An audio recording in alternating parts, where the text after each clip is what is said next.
Guys, welcome back sa ating channel.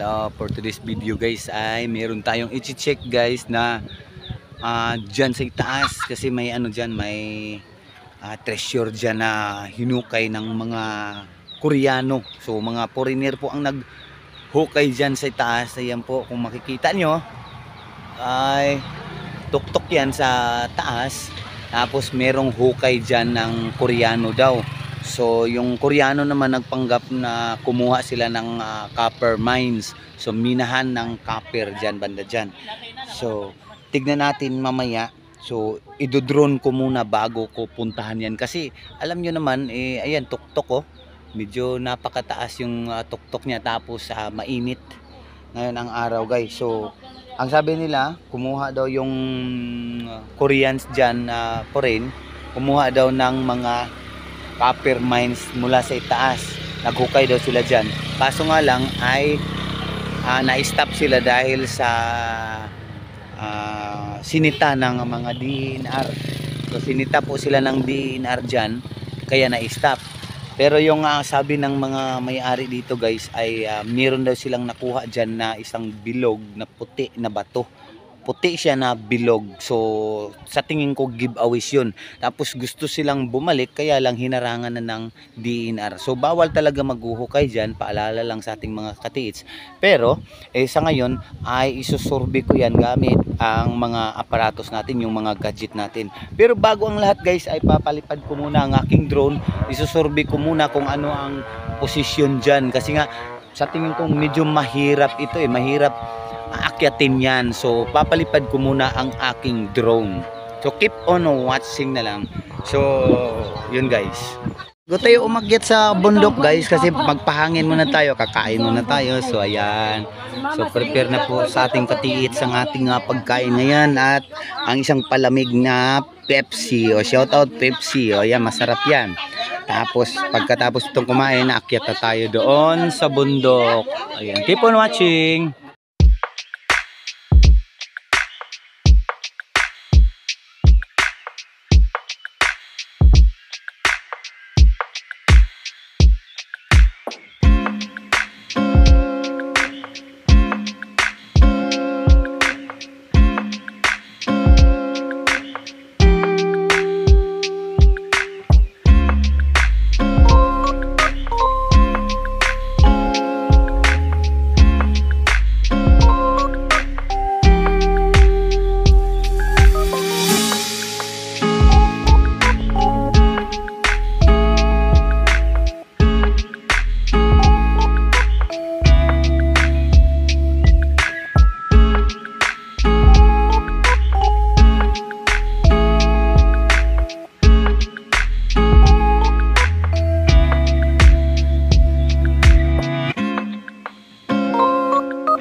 So ayan guys, nandito na tayo sa taas, o yung nandito na yung drone natin sa taas. So titignan natin, ang sabi nila dito ng ating ka-TH ay nandito daw yung pinaghuhukayan ng mga foreigner. So ayan, i-discuss ko muna ito lahat, itong nakikita natin dito sa tuktok ng bundok. So maggagawa ako ng illustration dyan, o sisirkulan ko lang yung mga bibigkasin natin kung anong mga meron dyan. So ayan, itong tuktok ng bundok, syempre ang may-ari dito yung katiis na nag-hire sa atin, kasi maluag itong kanyang lote. Ayan, dyan mismo daw sa tuktok guys ay merong mga mangganis dyan na gustong i-operate ng mga foreigner.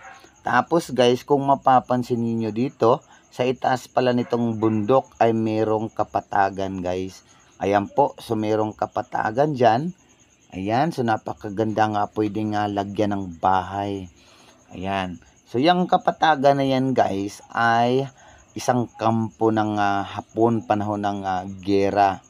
Ayan po, Ito kung mapapansin niyo ay parang may butas dyan, yung maitim. Ayan, sisirkulan ko na lang guys. Ayan, so lalapitan natin ng ating drone.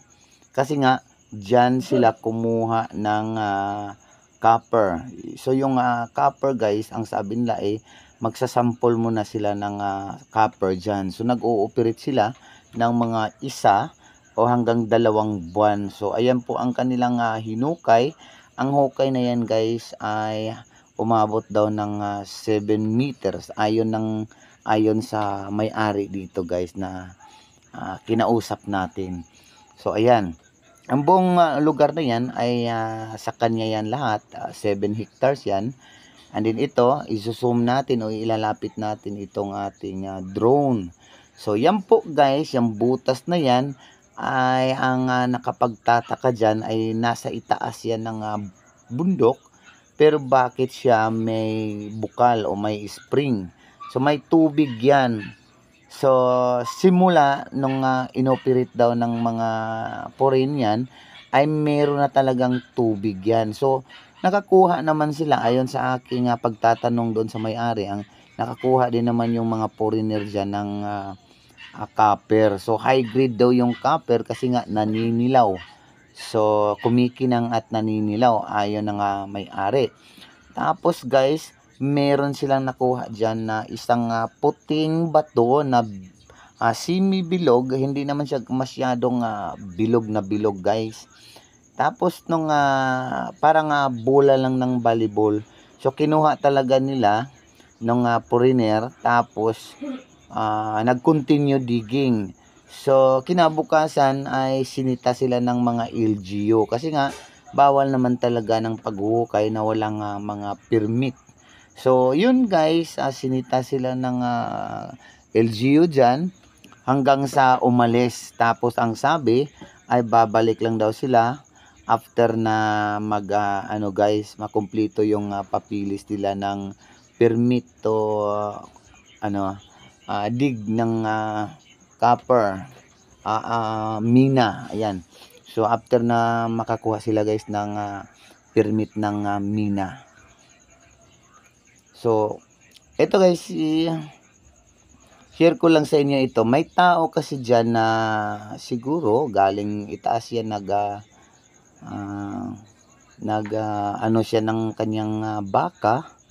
Ayan, pansinin nyo naman, yung tao huminto siya nung nakita niya yung drone. Pero yung drone naman natin ay sinadya, yung pinalipad ko para makita yung butas na yan na sinabi nilang pinaghuhukayan. So ngayon nilapitan ko itong tao. Ayan, pansinin niyo guys, ano niya guys, tiniro niya ang drone ko ng tirador. Ayan guys, oh. Ayan, oh, pangalawang beses. Ayan, op.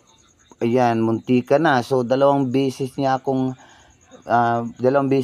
tinira yung drone ko ng tirador. So tip ko rin sa mga vlogger tulad ko na gumagamit ng drone, na ingat kayo dahil nga itong aking drone ay muntika na po na matamaan ng bala ng kanyang tirador guys. So kilala naman ng may-ari guys yung tao na yan na tumira ng ating drone. Kaya pinauwi ko ang aking drone. Ayan, nasa baba kami dyan, yung bahay. Ayan po yung kotse ko. Tapos yan yung bahay ko. Yung bahay ng may-ari guys. Ayan, tignan nyo yung terrain ng bundok. Ay meron siyang ilog na U. Ayan, naka-U po yung ilog dyan. So sa harap mismo ng mataas na bundok yan, papuntang east. Ayan, east po yan, yung may ilog na yan. Tapos yung pinagkukunan ng giveaways ay nasa naka-facing east. So nakaharap po siya sa silangan guys, yung giveaways na nakuha nila doon sa itaas. Tapos syempre ganun itong ating pagdidikod habang ang east position nakuha nila ng giveaways na yun nga, yung bula. So ibig sabihin sa aking theory naman, yung kapatagan doon mismo nga ginawang base camp ng Japs panahon ng gira, yun na yun, nandoon yung big deposit guys, yung big load.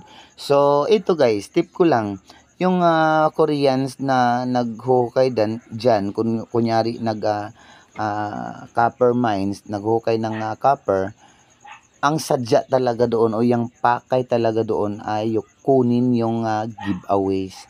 Pagkatapos yun lumisan na. So, ibig sabihin guys, mararaming lugar na ganito ang sitwasyon na pag nakuha na yung giveaways, ay wala na, sibat na sila. Yung main load naman, kakausapin nila yung government sa lupa mismo o government ng lungsod ng dito sa lupa, tapos saka na i-recover.